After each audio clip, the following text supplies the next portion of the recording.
Cafe Niloufer owner అయిన బాపురావు గారు కూడా అయితే అక్కడ కనిపించేశారు. హాయ్ నా క్యూటీ సబ్స్క్రైబర్స్, ఈ రోజు ఎక్కడికి వచ్చామంటే పెళ్ళాం చాయ్ శ్రద్ధతో పెట్టదు కదా, ఇంట్లో చాయ్ శ్రద్ధతో చేయాలి కదా.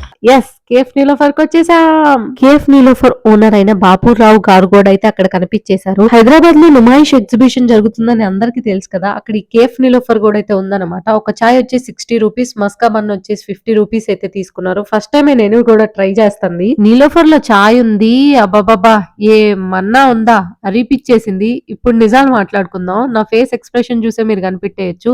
తోపు తురుములాగేం లేదు, తాగొచ్చు, బానే ఉంది. మస్కాబన్ మాత్రం చాలా అంటే చాలా బాగుంది. నీలోఫర్ లో చాయ్ టేస్ట్ తోపు తురుములాగా లేదన్నానని చెప్పేసి నీలోఫర్ ఫ్యాన్స్ అందరు నన్ను వేసుకోకండి ప్లీజ్. కానీ మా ఫ్రెండ్ కి మాత్రం చాయ్ ప్లస్ మస్కాబన్ మాత్రం చాలా బాగా నచ్చింది. ఆ తర్వాత ఇంకా షాపింగ్ కూడా అయితే స్టార్ట్ చేసాం. ఈ Numaish exhibition full length video కూడా అయితే వచ్చేస్తుంది, కింద అయితే ట్యాగ్ చేసేస్తాను. మీకు కావాలంటే చెక్అౌట్ చేసేయండి. ఈ వీడియో కనుక మీకు నచ్చిందా లేదా కామెంట్ సెక్షన్ లో చెప్పేసేయండి.